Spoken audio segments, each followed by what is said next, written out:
Assalamualaikum soleh-soleha. Kali ini kita akan mempelajari tentang negara-negara ASEAN. Dan kita akan mulai dengan persamaan dan perbedaan karakteristik negara ASEAN terkait kondisi sosial budayanya. Negara kita ini berada di kawasan Asia Tenggara, bersama-sama dengan negara Malaysia, Laos, Thailand, Myanmar, Filipina, Vietnam, Brunei Darussalam, Singapura, dan Kamboja. Namun, meskipun berbeda negara, penduduknya memiliki banyak persamaan dalam kehidupan sosial dan budaya.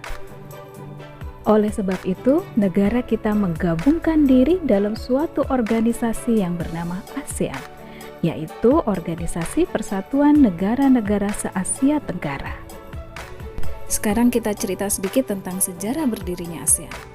Nah, ASEAN sendiri ini berdiri pada tanggal 8 Agustus 1967 di Bangkok, Thailand, yang diwakili oleh 5 wakil negara dari negara-negara Asia Tenggara, yaitu ada negara Indonesia, Malaysia, Filipina, Singapura, dan Thailand, yang akhirnya menandatangani Deklarasi ASEAN atau yang lebih dikenal dengan Deklarasi Bangkok. Nah, ASEAN ini adalah organisasi internasional yang beranggotakan negara-negara di kawasan Asia Tenggara. Pertanyaannya sekarang adalah kenapa ya negara-negara tersebut bersatu? Jawabannya adalah karena negara-negara ini mempunyai persamaan letak geografis dan kemiripan budaya dan tentunya punya satu tujuan yang sama. Nah, tujuannya itu sudah pasti untuk memajukan pertumbuhan ekonomi, sosial budaya, serta menjaga keamanan kawasan negara. Nah, kalian sekarang sudah tahu ya, ada 10 negara yang sudah bergabung dalam organisasi ASEAN. Sekarang kita sebutin satu-satu lagi ya.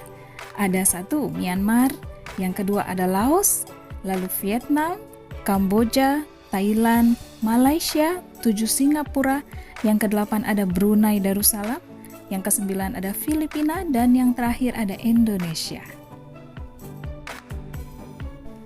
Nah, kalian tahu tidak bahwa setiap keadaan alam di suatu negara akan menyebabkan keadaan sosial masyarakatnya menjadi beragam. Itu bisa dilihat dari suku bangsa, tradisi, dan budaya tiap-tiap suatu negara.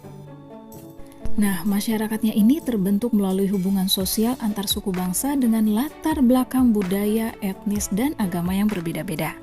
Tetapi, perbedaan tersebut itu yang menjadi dasar terciptanya suatu hubungan yang harmonis di kawasan Asia Tenggara.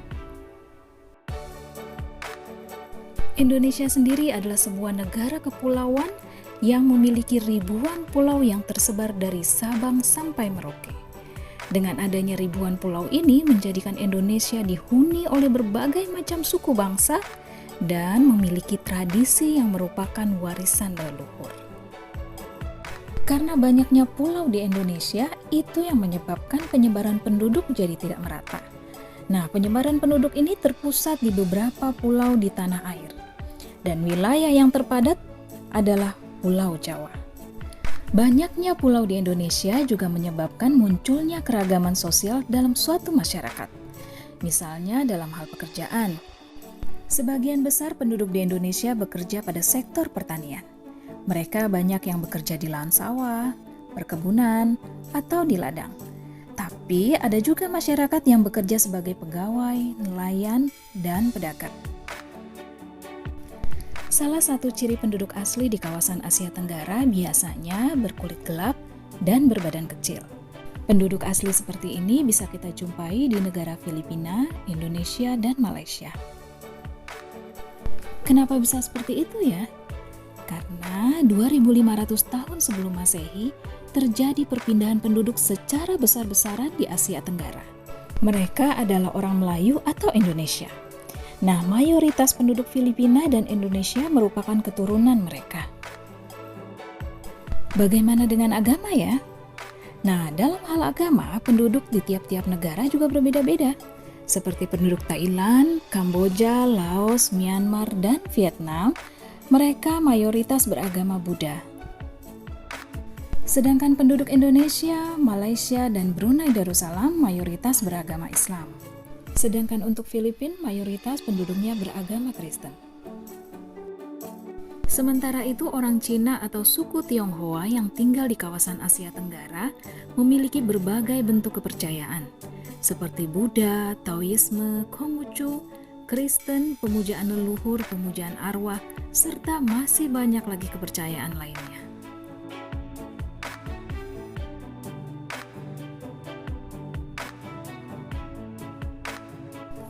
Sekarang kita akan membahas tentang keragaman budaya yang juga mewarnai kawasan Asia Tenggara. Ada sebagian budaya yang merupakan warisan leluhur, ada juga budaya modern yang berkembang karena pengaruh globalisasi.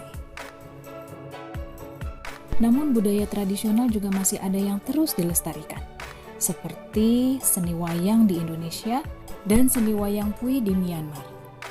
Karena boleh dikatakan kedua budaya tersebut mulai terkikis akibat perubahan zaman yang serba modern.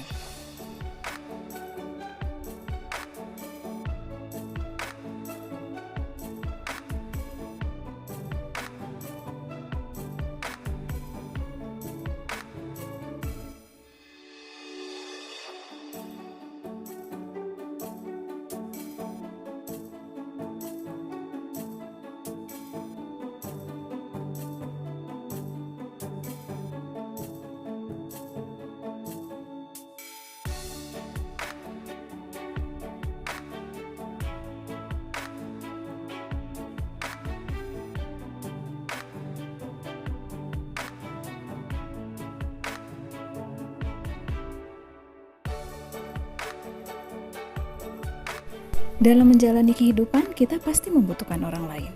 Dengan demikian, kita pasti bisa saling berbagi dan saling memberi.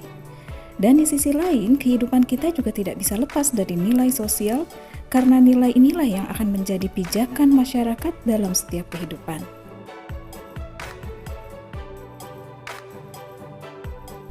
Jadi, perubahan sosial adalah perubahan dalam masyarakat yang mempengaruhi sistem sosial, nilai, ras, sikap, dan pola perilaku individu di antara kelompoknya. Apa saja ya dampak dari perubahan sosial ini? Yang pertama, nilai sosial akan luntur. Yang kedua, kemajuan ilmu pengetahuan akan semakin terus berkembang, seiring dengan perkembangan zaman. Dan yang ketiga, teknologi mempengaruhi pola hidup kita sebagai masyarakat sehari-hari. Nah, pengaruhnya adalah budaya luar mewarnai kehidupan kita sehari-hari. Setiap perubahan pasti ada yang berdampak positif dan ada yang berdampak negatif. Positifnya, kita jadi mengenal teknologi. Dengan teknologi, kita jadi tahu seluruh isi dunia dalam hitungan menit. Melalui media elektronik, kita jadi tahu seluruh informasi yang ada di seluruh dunia sekalipun. Tapi satu hal yang harus kalian pahami, kalian harus bisa menggunakan teknologi ini secara baik dan bijak. Pergunakanlah teknologi ini untuk sesuatu hal yang baik dan bermanfaat. Perubahan sosial sendiri adalah perubahan yang terjadi dalam sistem ide yang dimiliki bersama pada berbagai bidang di kehidupan masyarakat. Jadi, perubahan sosial budaya merupakan perubahan yang terjadi dalam kehidupan suatu masyarakat. Baik soleh-soleha, bagaimana pelajaran hari ini? Semoga kalian semua paham ya, dan mengerti apa yang kita pelajari kali ini. Sampai bertemu pada pelajaran berikutnya. Wassalamualaikum warahmatullahi wabarakatuh.